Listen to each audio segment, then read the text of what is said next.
قیامت کے دن ایک عورت کو اللہ کی بارگاہ میں پیش کیا جائے گا اور اس بے نمازی عورت سے پوچھا جائے گا کہ تو دنیا میں نماز کیوں نہیں پڑھا کرتی تھی؟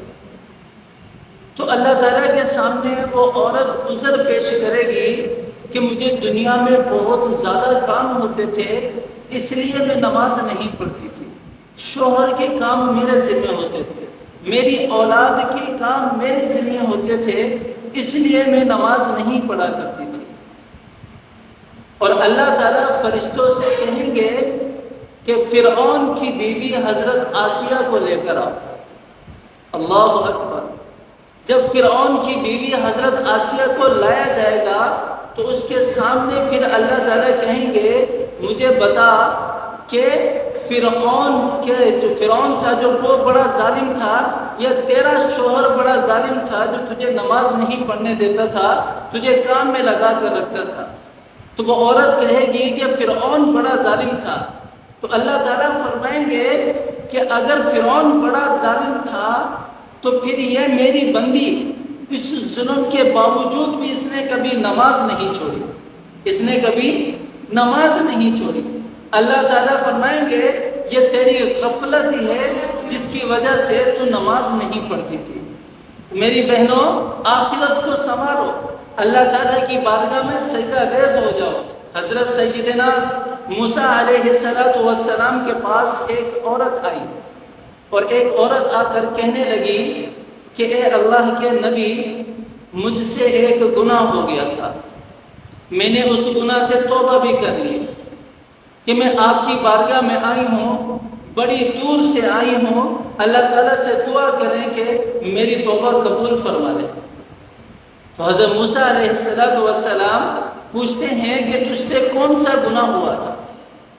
تو وہ فرماتی ہے کہ مجھ سے زنا ہو گیا تھا اور پھر اس سے مجھے حمل ٹھہر گیا، اور جب میرے بچہ پیدا ہوا تو میں نے اس ڈر اور خوف کی وجہ سے میں نے بچے کو ذبح کر دیا، قتل کر دیا، مار دیا، اور اس بچے کو مار کر میں نے دفن کر دیا۔ تو حضرت موسیٰ علیہ السلام بڑے جلالی تھے، جلال میں آ گئے، وہ کہنے لگے اے بدبخت عورت، اتنا بڑا تو نے گناہ کیا ہے، نکل جا یہاں سے، چلی جا، ایسا نہ ہو کہ آسمان سے آگ آئے اور تیرے ساتھ یہاں پر بھی جتنے لوگ بیٹھے ہوئے ہیں ان سب کو بھی جلا کے راکھ کر دے۔ تو وہ اس عورت کو حضرت موسیٰ علیہ السلام نکال دیتے ہیں۔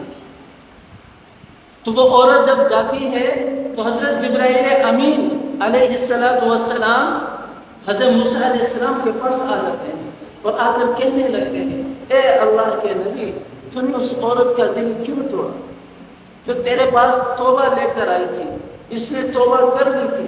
تو نے اس کا دل توڑ کر چور چور کر کے تو نے اس سے واپسی نہیں کیا، ایسا تو نے کیوں کیا؟ کیا اس سے بڑے گناہ گار دنیا میں نہیں ہیں؟ کیا اس سے بڑے گناہ گاروں کو دنیا میں تو نے نہیں دیکھا؟ تو حضرت موسیٰ علیہ السلام حضرت جبرائیل علیہ السلام سے فرمائیں گے کیا اس سے بڑا بھی کوئی گناہ ہے؟ تو حضرت جبرائیل علیہ السلام فرمائیں گے کہ ہاں، اس سے بڑا بھی گناہ ہے، نماز کو جو جان بوجھ کر چھوڑ دیتا ہے وہ گناہ اس سے بھی زیادہ بڑا ہے، وہ گناہ اس سے بھی زیادہ بڑا ہے۔ جو اللہ تعالیٰ کے احکامات کو جان بوجھ کر چھوڑ دیتا ہے، جان بوجھ کر کے اسے پتہ ہے کہ یہ اللہ کا حکم ہے، لیکن پھر بھی وہ کہتا ہے کہ جاؤ میں نہیں کرتا، یہ اس گناہ سے بھی بڑا گناہ ہے، اس گناہ سے بھی بڑا گناہ ہے۔ اللہ تعالیٰ جب ناراض ہوتا ہے تو سجدوں کی توفیق چھین لیتا ہے۔ اللہ تعالیٰ ناراض ہوتے ہیں تو وہ رزق نہیں چھینتے، کوئی اور نعمت نہیں چھینتے۔ تو اللہ تعالیٰ جب ناراض ہوتے ہیں تو وہ سجدوں کی توفیق چھین لیتے ہیں۔ ایک سردار اور ایک اس کا غلام راستے میں سفر پہ جا رہے ہوتے ہیں، راستے میں سفر پہ جا رہے ہوتے ہیں، سفر میں جاتے جاتے ایک جگہ پڑاؤ ڈالتے ہیں۔ اللہ تعالیٰ کے ہاں سجدہ جب کوئی کرتا ہے تو وہ سجدہ اسے بڑا ہی لطف دیتا ہے، بڑا ہی مزہ دیتا ہے۔ تو جاتے جاتے نماز کا ٹائم ہوتا ہے تو وہ غلام کہتا ہے، غلام بڑا نیک ہوتا ہے، سردار نیک نہیں ہوتا، نمازی نہیں ہوتا۔ غلام کہتا ہے کہ میں ذرا نماز پڑھ کے آ جاؤں۔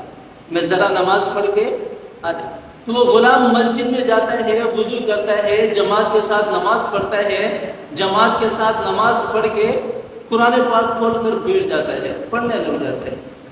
حضرت علی المرتضیٰ رضی اللہ تعالیٰ عنہ کے پاس ایک شخص آیا، آ کر کہنے لگا کہ میں نے سنا ہے کہ اے شیر خدا، تو اللہ سے باتیں بھی کرتا ہے اور اللہ تیرے ساتھ بھی باتیں کرتے ہیں.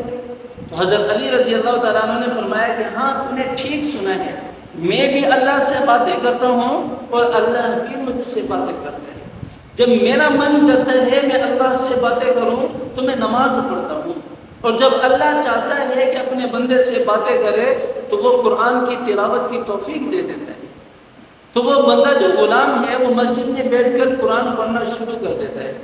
تو جب کافی وقت گزرتا ہے تو وہ سردار مسجد کے دروازے پر جہاں جوتے رکھے ہوتے ہیں وہاں آ کر کھڑا ہو کر اسے آوازیں دینا شروع کر دیتا ہے. تو جب وہ باہر نکلتے ہیں دیکھتے ہیں قرآن پاک بند کر کے کہ سردار اس کا بلا رہا ہے، تو وہ اس کو برا بلا کہہ کر کہتا ہے کہ تو باہر کیوں نہیں آنا.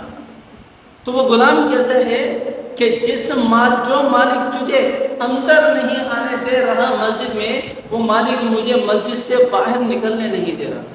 وہ مالک مجھے مسجد سے باہر نکلنے نہیں دے رہا. تو اللہ تعالیٰ کی یہ نعمت کہ اللہ تعالیٰ کے یہاں سجدہ کرنا یہ بہت ہی عظیم نعمت ہے. اے بندے تو نماز پڑھ اس سے پہلے کہ تیری نماز پڑھی.